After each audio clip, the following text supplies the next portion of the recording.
parle de leadership sans toutefois comprendre de quoi il est question, de management ou encore d'entrepreneuriat, toutefois en étant perdu. Alors, pour mieux comprendre ces différents concepts et surtout les calquer sur l'actualité africaine et encore l'esprit africain, nous sommes allés à la rencontre d'une figure importante et même très aguerrie sur le sujet, Roland Quémen, qui nous reçoit, bien sûr, dans les locaux de Go Ahead Africa, reconnu comme un leader africain, mais également un accompagnateur des entrepreneurs et des grands patrons. Il nous reçoit. Merci d'être avec nous sur Kwanza Media. Merci Cassandra. Déjà, je dis merci à toute l'équipe pour l'honneur que vous faites à ma modeste personne et aussi au cabinet Go Ahead Africa de parler d'un sujet qui est un sujet qui, à titre personnel, me passionne et j'ai fait de cette question ma vocation. Donc, c'est avec plaisir que je partagerai ma compréhension, mes retours d'expérience, mais aussi la vision que j'ai de ces concepts que tu as bien voulu énumérer à l'introduction. En tout cas, merci de répondre à nos questions sur Kwanza Media.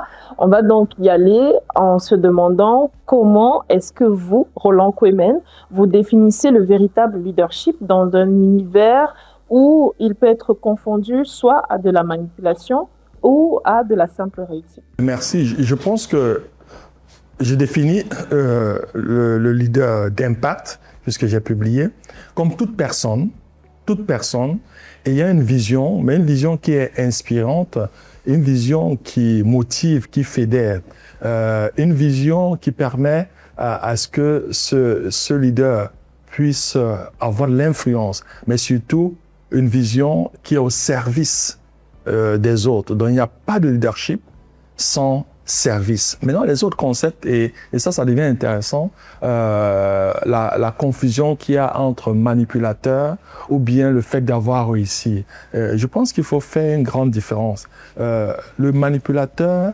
est quelqu'un qui va se servir des autres pour réaliser ses objectifs. Alors qu'un leader d'impact, c'est quelqu'un qui va plutôt aider les autres à grandir, à être peut-être la meilleure version d'eux-mêmes. Et la réussite, on peut, voilà, peut-être parlons même de la richesse, être très riche, mais ne pas avoir de l'impact. On peut avoir des titres, parce qu'il faut, j'ai fait tellement de publications, et je le dis en anglais, there is a difference between titleship and leadership. Donc, le leadership n'a rien à voir avec les titres et les fonctions. Alors, j'ai cette anecdote. En 2010, j'ai eu l'opportunité d'être président mondial de la Jeune Chambre. C'est une fédération mondiale des jeunes leaders entrepreneurs présente dans à peu près une centaine, plus d'une centaine, à peu près 115 pays. Et j'ai eu cette grâce de diriger cette organisation. Et dans mes voyages, j'avais fait une requête parce que j'ai fait près de 70 pays. Je demandais de m'offrir un livre d'une personnalité ayant marqué le pays visité. Parce que mon thème, c'était the impact of one. The impact of one, c'est quoi? C'est la capacité que chaque individu a à pouvoir créer de l'impact, à pouvoir créer du changement autour de soi. Donc, à partir de là, j'ai reçu 54 livres. J'attendais à peu près 70, j'ai reçu 54. Sur les 54, à peine 5 livres sont soit chefs d'État, soit anciens chefs d'État. Ça veut dire quoi, Cassandra? Ça veut dire, en réalité, on devrait m'offrir, moi je pense, si la définition du commun de mortel voudrait que le leader soit celui qui est président, premier ministre, PDG, je devrais recevoir des livres. Au moins sur les présidents, non. J'ai eu à peine 5 livres. Donc c'était quoi? Des chercheurs, des enseignants, des philanthropes, des leaders de communauté, des scientifiques. Voilà, c'était des personnes simples, mais qui avaient marqué l'histoire des communautés des pays. Donc, vraiment, j'ai la preuve par neuf que le leadership n'a rien à voir avec les titres et des fonctions et des privilèges. Voilà. Et si je vous demandais le nom de Miss Afrique, Miss Côte d'Ivoire, Miss Cameroun, Miss Togo, je ne sais pas, de l'année passée, vous êtes une brillante journaliste, mais vous aurez du mal à me répondre. Par contre, si je vous demandais le nom de votre instituteur, du coup, moyen de... Vous voyez que vous connaissez. Pourtant, il n'est jamais passé à la télé. Peut-être même pas passé à l'émission et tout, n'est même pas sur les réseaux sociaux. Mais parce qu'il a impacté votre vie. Donc, il n'y a pas de leadership sans impact. Alors, s'il n'y a pas de leadership sans impact, vous pouvez donc faire un diagnostic sur l'état actuel du leadership en Afrique. Oui, oui, diagnostic. On peut utiliser plusieurs outils de diagnostic, soit l'analyse SWOT dans les forces, les faiblesses, les opportunités et les menaces, ou alors un outil qui a été développé par le cabinet Guide Africa depuis 16 ans, s'appelle l'analyse ERAI. C'est-à-dire qu'est-ce qu'il faut éliminer, qu'est-ce qu'il faut réduire, qu'est-ce qu'il faut améliorer et qu'est-ce qu'il faut innover. Parce qu'en réalité, il faudrait qu'on soit humble dans cette démarche qui est quand même une démarche rigoureuse, méthodique et scientifique. Ça permet d'évacuer tout ce qui est émotionnel. Parce que sinon, on va commencer à dire « Ah, mais M. Kwame est très dur ». Je pense que le continent africain souffre d'un déficit de leadership. J'ai aussi écrit « Trop riche pour être très pauvre ». Et c'est aussi le continent des paradoxes. Le sous-sol, hyper riche. L'Afrique nourrit le monde actuellement en termes de ressources, va même nourrir le monde demain. C'est les ressources de demain se retrouvent en Afrique.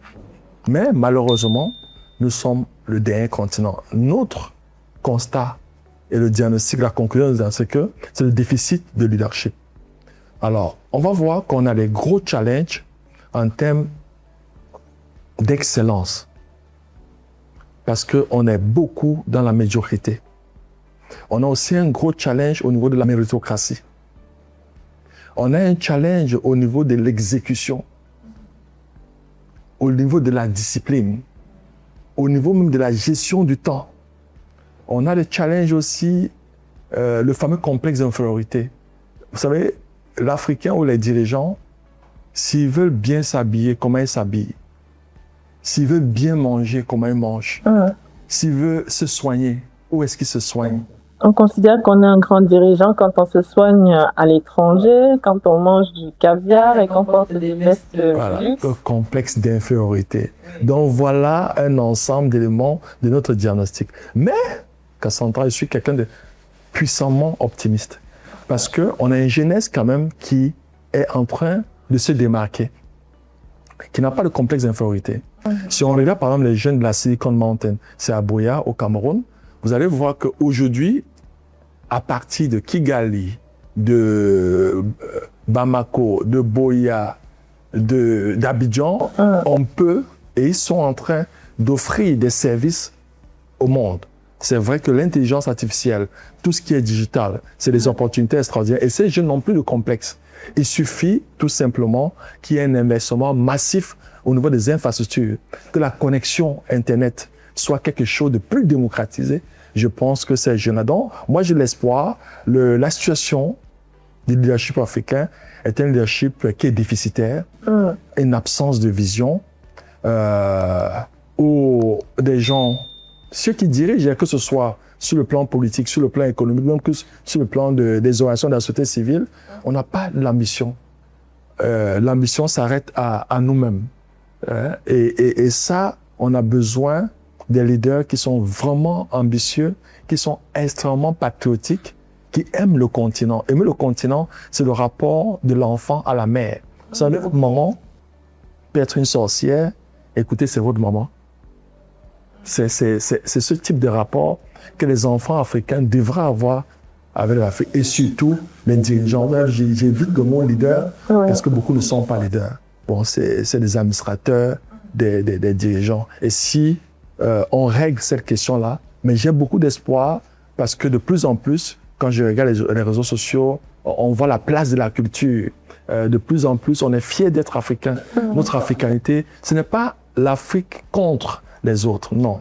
C'est pas l'Afrique contre le monde, mais c'est d'être fier de son histoire, notre passé, d'accepter qui nous sommes, notre identité culturelle. On voit aujourd'hui les jeunes très fiers de publier le Ndolé, le Héros, le Taro, le Koki. Vraiment, alors qu'on a eu des aînés qui mangeaient avec la cuillère. Voilà, et je pense qu'il y a aussi ce syndrome qu'il faut régler le complexe d'infériorité. Si on règle ce complexe, je pense qu'on fera un bond extraordinaire. Puisqu'aujourd'hui, ces jeunes tutoient la technologie, l'innovation, malgré l'écosystème qui n'est pas aussi évident, mais c'est les jeunes. Et moi, j'ai l'espoir. Et avec cet espoir, on peut également se dire, on peut ajuster le leadership africain aux réalités ou alors aux défis, on va se dire ainsi, du continent, les défis actuels. Et je pense qu'il faut réajuster. J'ai fait ce diagnostic qui était un peu sévère, mais je dis il faut réajuster. Et réajuster, c'est quoi? C'est bâtir un leadership qui tient compte de nos réalités et de notre contexte. C'est-à-dire bâtir sur notre identité. Ne fais pas de copier-coller. Non, il ne faut pas faire du copier-coller. C'est-à-dire, c'est quoi notre culture, les différentes cultures africaines. Et maintenant, ces jeunes même que j'accompagne, qui sont des entrepreneurs, qui innovent et tout, je dis, ne faites pas une innovation qui ne résout pas les défis de votre environnement. Oui. Voilà.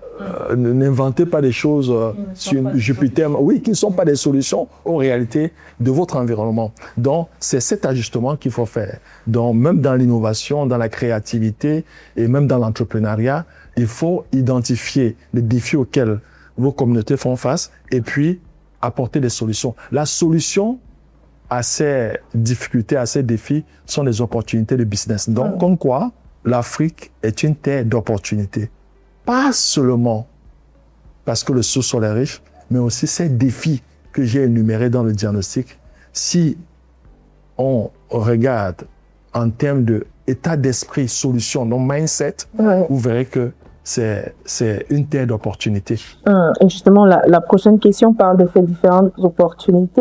L'Afrique est en pleine mutation économique. Elle regorge quand même de secteurs clés qui devraient être priorisés pour stimuler son positionnement en tant que leader mondial dans la création d'emplois et même l'innovation. Est-ce que vous avez des secteurs favoris?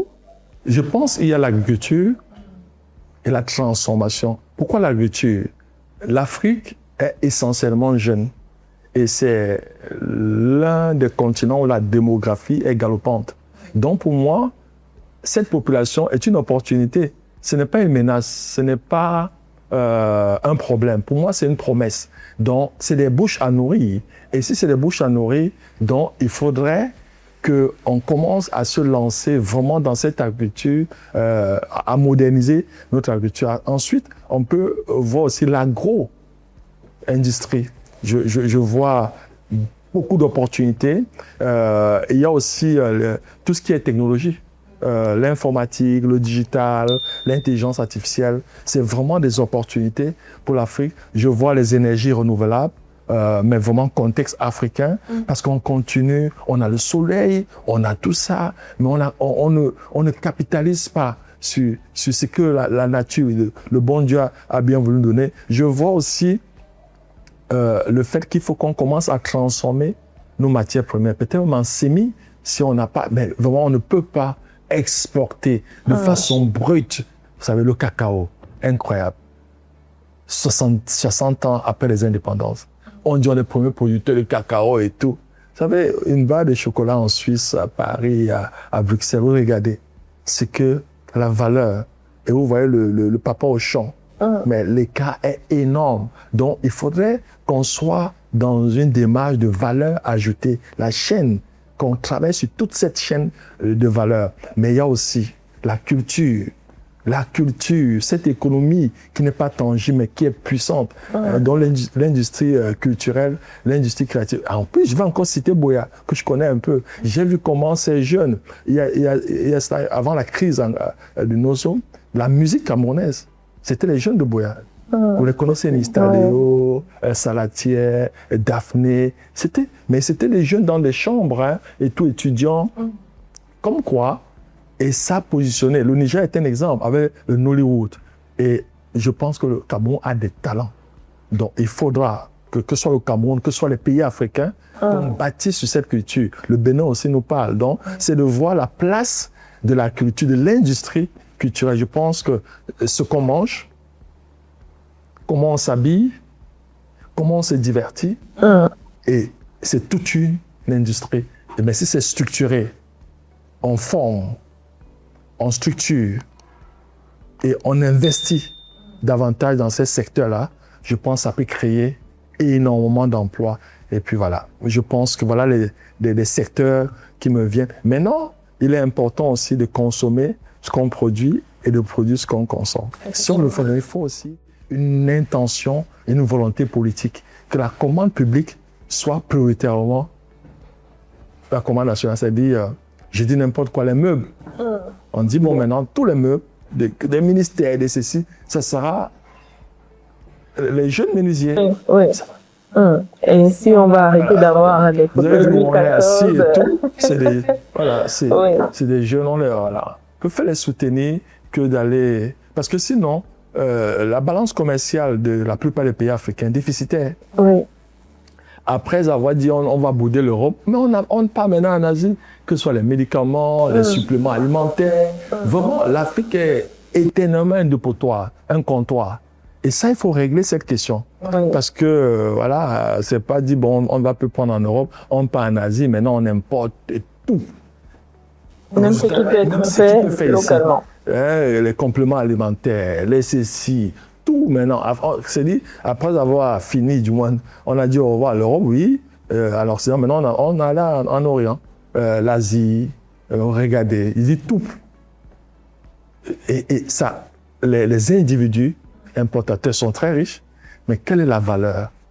Parce qu'il ne faut pas confondre entrepreneurs et commerçants qui fait du bayam, selam. On a besoin aussi voilà, de transformer, de produire et de créer, de faire des transferts de technologies, d'aller là-bas, prendre et le contextualiser. Et pour cela, on doit être intentionnel. Merci, Roland Comen. Habituellement, dans nos entretiens, il y a une partie qui est réservée c'est pas une introspection, mais c'est une façon de visualiser les choses depuis votre regard. Alors, à présent, nous allons parler de quelques figures et vous nous direz ce qu'elles vous inspirent, par exemple. On commence par une femme, Ellen Johnson Sirleaf. Oui, je dirais que c'est une pionnière. Dans l'esprit pionnier, courageuse, parce qu'elle devient président dans un Libéria post-guerre, guerre civile, et on sait que c'est facile de détruire, mais très, très difficile de construire. Et parce que les traumatismes et tout, mais elle a su, peut-être le fait qu'elle soit une femme, une maman, elle a su reconstruire le peuple, et puis la résilience. Je pense... un peu fragile, mais parce que la résilience, pour moi, a un visage féminin.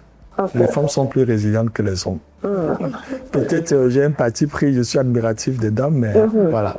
Alors, on peut dire que c'est un leader. Oui. Et pionnière d'ailleurs. Elle a commencé, elle a ouvert le chemin. C'est vrai, l'humanité dans les pays africains, même dans le monde, on a très peu de femmes dirigeantes, présidentes de la pays. Et c'est toujours une fierté de voir que l'Afrique a été quand même, elle a été présidente pendant 2 mandats.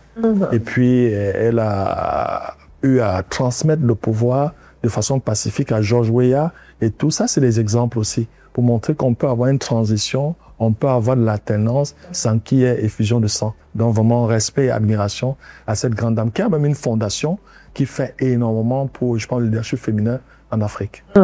Vladimir Poutine, de la Russie. Waouh! Alors, le président Poutine, pour moi, c'est un leader qui est très, très stratégique, qui a un niveau de patriotisme vraiment remarquable et qui a un amour pour les intérêts de son pays. Mais qui, je pense, si j'avais un conseil, c'est de voir comment davantage d'équilibre, dialogue et la force, comment les deux. Dialogue et puissance. Voilà. Mais c'est quelqu'un d'extrêmement stratégique. Pour vous, c'est un leader. C'est un leader. Qui a une discipline de vie qui est aussi remarquable. Effectivement. Donald Trump des États-Unis. Alors, Donald Trump, pour moi, est l'incarnation du pouvoir du personal branding et de la communication. C'est-à-dire, avec lui, il met la com, le personal branding au service de son leadership et impose l'agenda. Je pense aussi, avec une utilisation des réseaux sociaux qui a une grosse influence sur la marche du monde. Je pense que c'est quelqu'un aussi qui défend les intérêts de son pays. C'est un leader pour vous. Oui, c'est un leader. Alors un leader n'a pas toujours besoin d'être parfait. Non, n'a pas. Oui, il peut faire des erreurs. Il n'y a que Dieu qui est parfait. La perfection est exclusivement divine. Par contre, c'est l'excellence qui a la portée humaine. Aliko Dangote. Aliko Dangote, pour moi, c'est une fierté de l'audace d'entreprendre. C'est une fierté africaine. C'est un bâtisseur, vraiment, qui a su démontrer qu'on peut réussir en Afrique à être un champion mondial. Parce que lui, Dangote, il joue la Champions League dans ce domaine. Et c'est une figure qui représente beaucoup de l'espoir et qui est un modèle, une référence pour beaucoup d'entrepreneurs africains. D'accord. C'est donc un leader pour vous. Roland Comen, on va terminer avec Tony Elumelu. Ah, Tony Elumelu, c'est, j'aime l'appeler, le petit nom que j'ai pour lui, c'est le showman. Voilà, c'est quelqu'un qui est authentique, qui extériorise aussi son état d'esprit, sa philosophie de philanthropie, parce que c'est quelqu'un qui a quand même beaucoup fait avec son projet, sa fondation. C'est remarquable. Mais moi, j'aime bien ce leader qui a décidé de... Il communique énormément sur les réseaux sociaux, mais de façon admirable, quoi. Je pense qu'entre sa vie privée et sa vie publique, il n'y a pas de grande différence. Donc moi, je me dis, c'est quelqu'un qui doit être aligné. Parce, oui, voilà. Et si il communique comme il communique, c'est parce qu'il n'a rien aussi à cacher.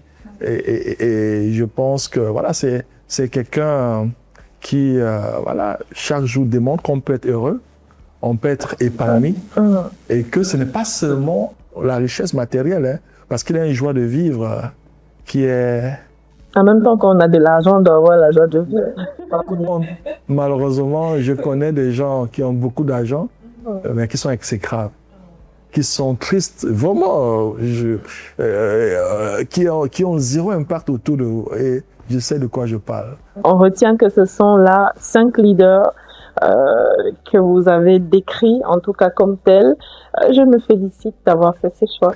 Félicitations pour ce choix. Et de tous ces choix, je retiens Hélène. Parce que l'Afrique a besoin de mettre en avant davantage les femmes. Je pense que ce continent, si on fait confiance aux femmes, le continent ira très très loin. Je vois le Rwanda. Le Rwanda Kagame a fait confiance beaucoup aux femmes. Il faut faire confiance aux femmes. Parce que les femmes, moi, j'ai 3 femmes qui m'ont marqué dans la vie. Ma maman, qui s'est mariée à pratiquement à peine 15 ans, qui a fait 10 enfants et qui nous a élevés, qui est pieuse, entrepreneur, multitâche. Donc pour moi, c'est un modèle. Je suis admiratif. Et je vois mon épouse qui me soutient depuis 25 ans, quand nous tournons cette émission, c'est la 25e année, et qui m'accompagne au quotidien et qui m'encourage. Il y a des moments où j'ai des doutes, donc vraiment, les gens vont voir Roland quand même, mais derrière une grande femme. Et puis il y a notre fille qui, depuis une dizaine d'années, combat une maladie orpheline, mais vraiment avec la grâce, avec la dignité, avec la résilience et cette joie aussi, elle a accepté avec action de grâce. Donc, pour moi, je pense qu'il faut vraiment... J'ai la chance d'avoir ces femmes, même mes collaboratrices au cabinet, qui sont remarquables. Et même l'émission maintenant, Cassandra et tout. Donc moi, je pense qu'il faut faire confiance. Ça, c'est un message aux dirigeants africains. Faites confiance davantage aux femmes. C'est-à-dire, si on peut aller à 30-40% des postes de responsabilité nommés. Je dis parce que ça dépend des individus. Vous les nommez, vous verrez les résultats. Elles sont compétentes. On voit maintenant sur le plan universitaire, elles sont brillantes à l'université. Donc, voilà, donnant un champ, mais en disant aussi à ces femmes que vous devez tenir compte aussi de la culture africaine qui veut que voilà, chacun a sa place. Et je peux peut-être citer Gwendoulé Abounon, la DG de EcoBank Cameroun, je sois invité dans mon programme Yango d'Impact parce que nous avons une fondation où on accompagne aussi les femmes, où elle a toujours dit il n'y a pas incompatibilité entre avoir une carrière exceptionnelle et être une épouse. Voilà, ce n'est pas, donc je veux que ce soit clair, les valeurs africaines sont des valeurs extraordinaires, il faut les respecter, mais maintenant, dans ce modernisme, la femme, pour moi, quand je regarde ma maman qui n'est pas allée à l'école, elle a influencé. Pourtant, elle a une belle carrière d'épouse, mais c'est elle qui a fait de nous ce que nous sommes. Donc, ce n'est pas forcément manquer de respect à l'homme. Dieu n'a pas besoin de l'homme, non. Et ça, j'ai toujours beaucoup écouté, admiré Gwendoline Abono. Elle est épouse, épanouie, et puis elle est grande dirigeante, aujourd'hui présidente de l'association des banques au Cameroun. Donc, il n'y a pas incompatibilité. C'est ce que je voulais dire aux femmes. Donc, on peut être une femme forte, boss lady, tous les titres, mais n'oubliez pas, c'est très important s'il y a l'opportunité d'avoir un homme, parce que l'union fait la force. Véritablement, l'union fait la force. Un homme sans la femme, un peu comme le pantalon, sans la ceinture, ça va descendre. Mais une femme aussi sans un homme, je pense qu'il y a quelque chose, parce que même dans l'éducation des enfants, il y a ce qu'on appelle cette figure, la figure du père, qu'on veut ou pas. C'est une figure qui est très puissante. J'ai beau parler de ma maman, mais je vous assure, je parle très peu de mon papa, parce que j'ai toujours du respect. J'ai peur alors qu'il est parti, parce que c'était la figure paternelle. On a besoin de cette figure-là. C'est ensemble. Ce n'est pas les uns contre les autres, l'homme et la femme, mais en intégrant les aspects modernes de la vie. Parce qu'aujourd'hui, la femme bosse, elle peut être directrice générale, elle peut être ministre, elle peut être présidente. Elle peut être mère, elle peut être aussi mère. Il n'y a pas d'incompatibilité. Mais c'est à la société, surtout aux hommes, d'encadrer et d'accepter et d'accompagner ces femmes-là. Parce qu'on le voit, quand un jeune orphelin, il me voit, je demande de père ou de mère.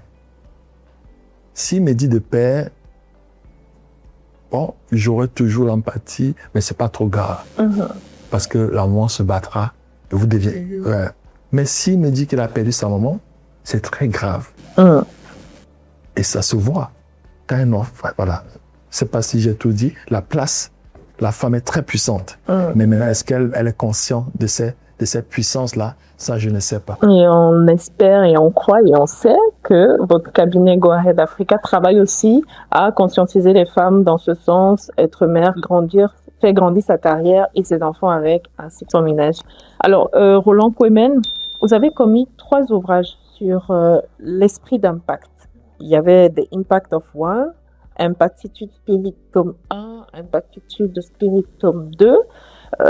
Vous avez un tout petit peu brossé tout à l'heure, mais c'est quoi réellement Impactitude Spirit? Ok, merci Cassandra. Dans les 3 premiers livres, il y a Impact, mais il y a un 4e livre qui est Transformation. Je pense que c'est exprès que vous parlez parce que c'est un peu différent. La transformation est beaucoup plus le livre qui modélise les 15 ans du cabinet dans l'accompagnement des dirigeants. Donc, on a modélisé la conduite du changement. Donc, c'est un peu différent, je suis d'accord. Mais le premier livre de Impact of One, il y a Impact, qui était le thème de mon mandat quand j'étais président de la Jeune Chambre. Et j'ai voulu le matérialiser dans un livre. C'est quoi, finalement? C'est chaque individu a la capacité de créer de l'impact autour de soi. Et que pour créer l'impact, comme je disais en début de notre entretien, ce n'est pas les titres, ce n'est pas les fonctions, ce n'est même pas l'argent. Ça, c'est l'Impact of One. Maintenant, l'esprit impartitude, que ce soit le tome 1, le tome 2, c'est une philosophie de vie. J'ai voulu dire, Roland, tu as beaucoup publié, tu as beaucoup fait des discours, tu fais des formations. Est-ce que tu peux documenter cette philosophie de vie? Donc, on l'a modélisée. C'est une façon de penser, de parler et d'agir qui crée finalement l'impact. S'il y avait une formule arithmétique, c'est 2 formules arithmétiques pour ce concept. Le premier, c'est le PPA. Donc, c'est pensée, parole et action. Ça, c'est la première formule. Pourquoi la pensée? Si dans notre entretien, Cassandra, j'ai des idées négatives vis-à-vis de ta personne, donc je pense négativement de toi, ça aura une influence dans la parole. Ma façon d'exprimer ou bien de parler de toi. à Anissé ou aux autres. Je dirais des méchancetés parce que c'est ce que je pense de toi.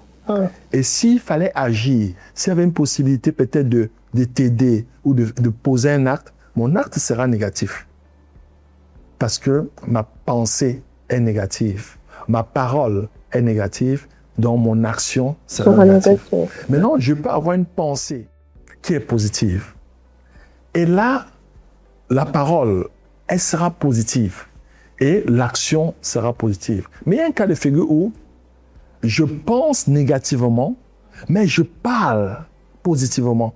On appelle ça l'hypocrisie. Il y a énormément d'hypocrisie dans les organisations. Mais quand il faudra agir, ma chère Cassandra, je vais agir négativement parce que la pensée est puissante. Maintenant, il y a la dernière possibilité où je pense positivement, mais de temps en temps, je parle très durement. On le sait, c'est nos parents.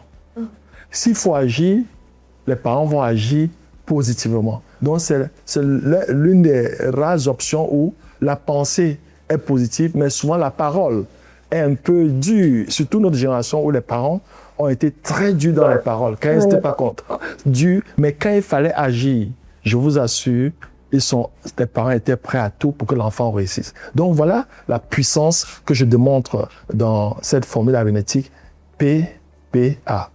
Maintenant, il y a la deuxième formule arithmétique de l'esprit imparti, c'est ce que j'ai appelé les 4 A. C'est l'aptitude plus attitude plus action égale altitude. Donc, le premier A, c'est l'aptitude. J'encourage le lecteur et tous ceux qui participent à nos programmes à chaque fois développer de nouvelles compétences. Parce que les leaders ou les entrepreneurs sont des apprenants. S'ils cessent d'apprendre, ils cessent de progresser. On doit apprendre tous les jours que Dieu a créé. Parce que le monde est dynamique. Il n'est pas un long fleuve tranquille. Il y a des jours avec, il y a des jours sans. Donc, on doit chaque fois développer de nouvelles compétences. Donc, A, aptitude. Le second A, c'est l'attitude, l'état d'esprit, le mindset. Si on est pessimiste, on ne va pas s'en sortir. Donc, on doit être optimiste ou au minima être réaliste. On doit choisir ses amis, choisir ses conversations. Parce que si c'est les conversations qui me nivellent vers le bas, j'arrête. Choisir ses fréquentations. Et ça, c'est ce que j'ai appelé le A de l'attitude. Parce que votre attitude a de l'impact sur votre réputation. Et maintenant, l'action, c'est qu'il faut agir. Les hommes et les femmes qui ont marqué l'histoire de l'humanité, tu m'as cité tout à l'heure des références et tout. Si on regarde bien, c'est des hommes et des femmes qui étaient orientés action. L'action au centre des grandes réalisations. On ne peut pas réussir. Pour tourner cette émission, il a fallu préparer l'émission. Il a fallu venir, mettre des caméras, faire ceci, répéter. Donc, l'action est au cœur des réalisations dans l'action. Si vous avez le A de l'aptitude, le A de l'attitude et le A de l'action, alors vous allez atteindre le sommet qui est l'altitude. Donc voilà, ma chère Cassandra, l'esprit impartitude en français facile. D'accord, mais dans une ère où la jeunesse est connectée, parfois en avance sur son temps, est-ce qu'il peut y avoir des jeunes avec ce que vous appelez l'esprit d'impact? Oui. Les jeunes sont dans cet état d'esprit. J'ai la chance chaque année, depuis 14-15 ans, d'accompagner des jeunes. On a une académie de leadership. Chaque année, on regroupe des centaines de jeunes qui passent entre 4 et 7 jours avec nous. Et je suis impressionné. C'est le moment où vous voyez que à cet âge-là, beaucoup ont de l'ambition. Ils ont des rêves.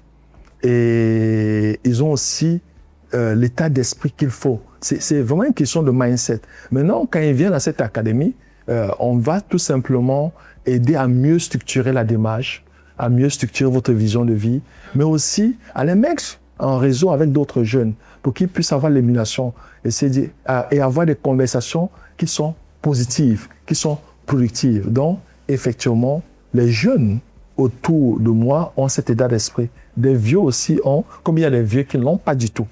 Donc, ouais, c'est une question d'état d'esprit. Mais l'influence vient des fréquentations. Oui. L'influence vient aussi de notre environnement, de quel type de discours les parents tiennent. C'est pour ça que vous me donnez l'opportunité de dire merci encore à mon feu papa et à ma maman. Parce que l'environnement, quand l'environnement, c'est pas forcément le luxe, hein.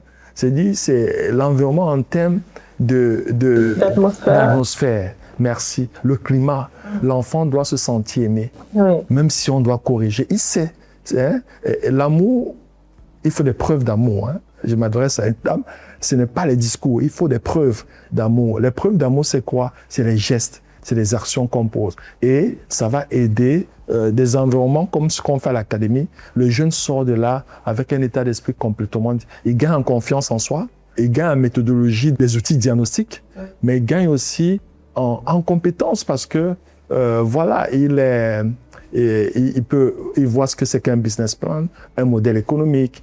Pour ceux, parce que tout le monde ne deviendra pas entrepreneur, il gagne aussi en employabilité. Quels sont les soft skills qu'il a besoin, par exemple, tout ce qui est compétences de prise de parole en public, comment monter son CV, comment se mettre, l'attitude qu'il faut avoir, les compétences interpersonnelles, l'acceptation des autres, quand vous êtes en communauté, ce qu'il faut faire, ce qu'il ne faut pas faire, le respect, surtout pour les hommes, la place de la femme, le jeune garçon, être élégant, être galant, s'il faut aller manger, la dame d'abord, et tout ça, des petits, dresser son lit, l'hygiène de vie, se réveiller tôt, faire du sport, un ensemble, et surtout aimer sa patrie, le patriotisme, aimer parce que ça ne se décrète pas, et autant de skills qui sont dans mes publications et que je vois des jeunes qui l'incarnent de façon extraordinaire malgré les défis de nos différents environnements. D'accord. À présent, nous allons parler d'entrepreneuriat. Okay. C'est d'ailleurs par là que nous allons terminer. L'entrepreneuriat est souvent cité comme un moteur de croissance économique en Afrique particulièrement et ailleurs aussi. Alors, maintenant, il y a les réalités du terrain, il y a les aléas également de l'espace géographique où on se trouve. Alors, imaginons que je suis entrepreneur, je veux lancer une affaire, je peux avoir les ressources, mais il y a tout le temps quelque chose qui coince. Oui. Ça peut être les ressources énergétiques, ça peut être les ressources humaines, peut-être même financières à un moment, mais je suis confrontée à de véritables blocages. Qu'est-ce que vous direz à un entrepreneur comme celui-là? Ben déjà, ce n'est pas un plan C, plan D. Hein. C'est-à-dire quand on a fait les concours, on a cherché le travail, et puis bon, on s'est dit, bon, en attendant, je m'en vais entreprendre. C'est une option provisoire en attendant peut-être d'avoir le visa pour le Canada ou bien non. Non, je pense que l'entrepreneuriat, c'est toute une vocation. C'est pas évident. Tout le monde ne sera pas entrepreneur. Il faut qu'on soit clair là-dessus. Ça nécessite quoi? Ça nécessite déjà un état d'esprit conquérant. Ça nécessite beaucoup de résilience. Et oui, parce que effectivement, on aura des facteurs exogènes qui ne dépendent pas de nous. Il n'y a pas l'énergie, ça ne dépend pas de ce jeune entrepreneur. Ouais. Le réseau routier est catastrophique, ça ne dépend pas de cet entrepreneur. La corruption est endémique, ça ne dépend pas du pauvre entrepreneur. La situation politique est très tendue, ça ne dépend pas de l'entrepreneur. Mais ce qui dépend de l'entrepreneur, maintenant ça devient intéressant, c'est un facteur endogène. C'est pourquoi vous voulez devenir entrepreneur? C'est quoi la raison d'être de votre aventure? Alors, voilà. Si vous répondez à cette question, et ensuite, quelle est la valeur ajoutée? C'est-à-dire, soyez orienté solution. Quel problème vous voulez résoudre? C'est-à-dire, quelle solution vous apportez? C'est quoi le problème? Et quelle est la solution? Et quel est le modèle économique? Si vous répondez à ces B à bas, et maintenant, n'oubliez pas le facteur temps. Ne croyez pas que je commence maintenant. Je serai Roland Comen, c'est bientôt 30 ans dans l'entrepreneuriat. Oui. Et on suppose que les 10 premières années n'ont pas été faciles. Pas du tout facile. Il faut, donc ce n'est pas, ne voyez pas, il passe, je suis à près de 100 pays de conférences. Mais c'est toute une vie. Non, ce n'est pas du jour au lendemain. Donc c'est une course de fond. Oui. Il y a le facteur temps. Il y a une discipline de vie. Une hygiène de vie, la réputation. Et pour moi, le capital le plus précieux de tout entrepreneur, c'est la confiance et la réputation. Aujourd'hui, les banquiers veulent me donner l'argent. Pas parce que, bon, c'est la marque Guaed, hein.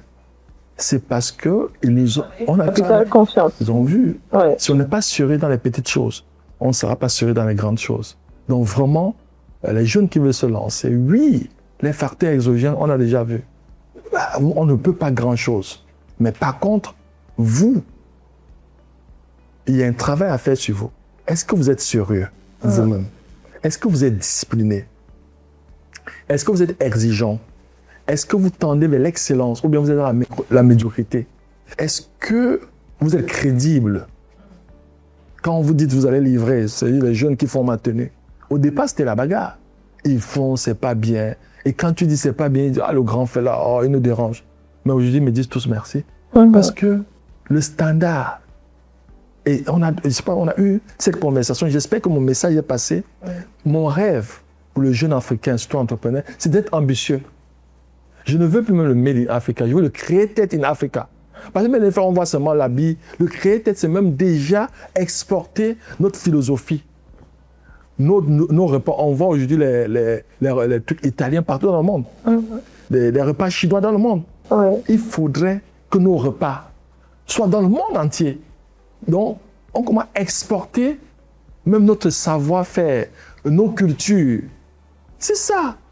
Et pour le faire, il y a un standard. Il faut modéliser. Donc, on ne peut pas à peu près, on court une tenue, c'est penché, tu dis, mais les finitions, et le jeune dit, ah, le grand, non.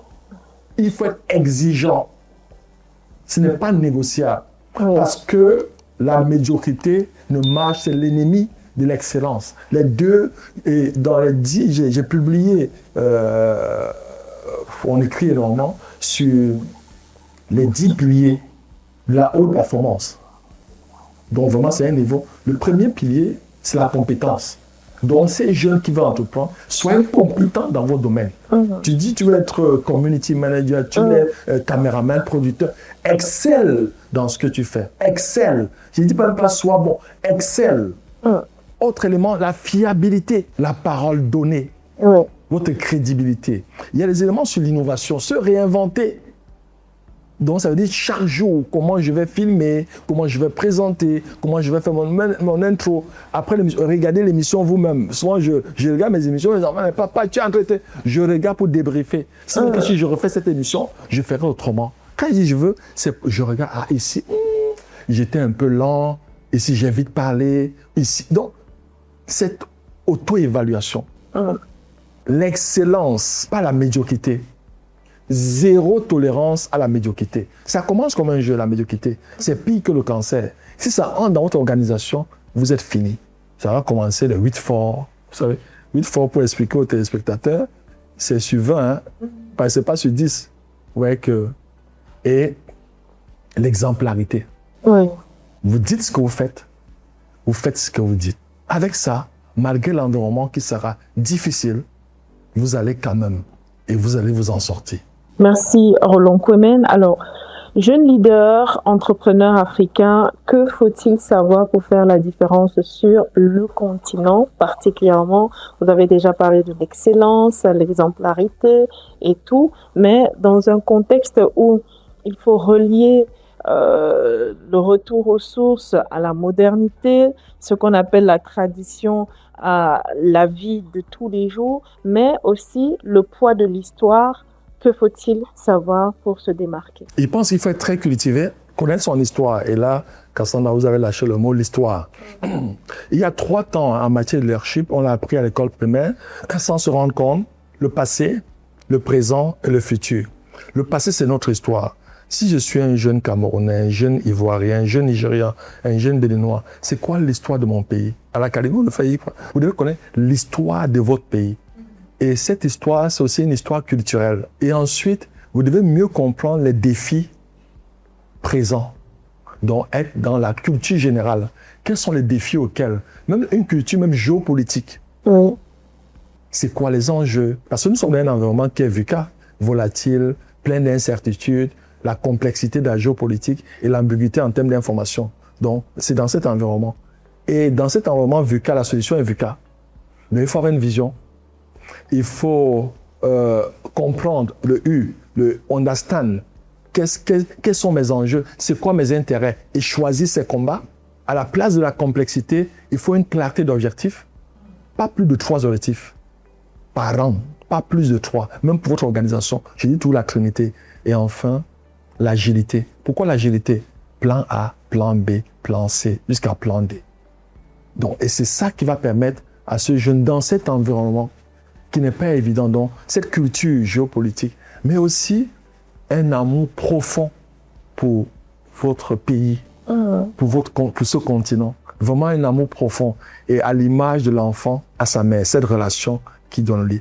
Et je pense aussi qu'il faudrait que les Africains voyagent en Afrique. Je suis content. En 2010, j'ai été reçu par la plupart des dirigeants africains des pays visités et j'avais une seule requête à l'époque. Il ne fallait pas de visa pour les Africains en Afrique. 16 ans après Cassandra, à peine 10 pays africains ont réalisé ce rêve. Et le Congo vient de le dire là, tout à l'heure. Voilà. Mais ça ne fait pas 10 pays dans la liste parce que je les compte. On a à peine 10 pays en Afrique où les Africains peuvent voyager sans visa. Or, il faut régler parce qu'avec la zone économique de libre-échange, si les hommes, il y a un mouvement des hommes, l'Afrique peut gagner près de 50% d'accélération de son développement. Parce que la plus précieuse richesse de toute organisation, c'est l'homme et non la ressource matérielle du sol. Donc, si les hommes, si les Africains voyagent, si les Africains se connaissent et ils se focalisent sur ce qui les unit, que ce qui les différencie, je pense qu'on aura gagné énormément. Donc, pour moi, c'est d'encourager les jeunes Africains à voyager. À voyager parce que au retour de ces voyages, ils vont comprendre, mais finalement, on n'est pas différents. Il y a des choses qui nous unissent. Et il deviendra le défenseur ou l'ambassadeur de l'autre pays et il pourra défendre. Parce qu'il n'y a rien d'aussi dramatique que l'ignorance. Et la plupart des conflits, la plupart des mésententes naissent aussi soit de la désinformation, un manque de communication, l'ignorance. Et c'est pour ça qu'il faut combattre l'ignorance à tout prix. Combattre l'ignorance à tout prix. Merci, Roland Kwémen. On retient en tout cas la règle de PA.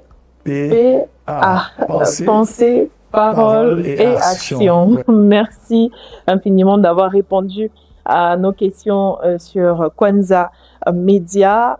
Roland Kwémen, je le rappelle, formateur, entrepreneur, vous accompagnez de grosses et de petites entreprises et même les particuliers à se déchaîner en ce qui concerne l'entrepreneuriat, le leadership et l'acceptation de soi finalement. Vous nous avez reçus au sein même de votre cabinet Go Ahead Africa. Ce fut un plaisir. Merci Cassandra et puis très bonne chance à Kwanza Media et puis je n'ai aucun doute que les vecteurs de communication comme vos médias sont aussi des instruments qui vont permettre d'éduquer l'Africain et de transmettre les valeurs qui sont propres à notre continent, que ce soit la solidarité, que ce soit cette joie de vivre et que ce soit même l'ambition, mais que ce soit aussi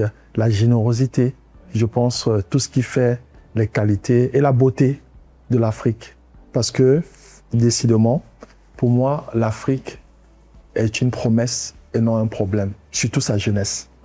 Merci beaucoup à vous aussi de nous avoir regardés sur Kwanza Media. L'information, les programmes se poursuivent sur notre média panafricain. Restez avec nous et à très prochainement pour un autre entretien.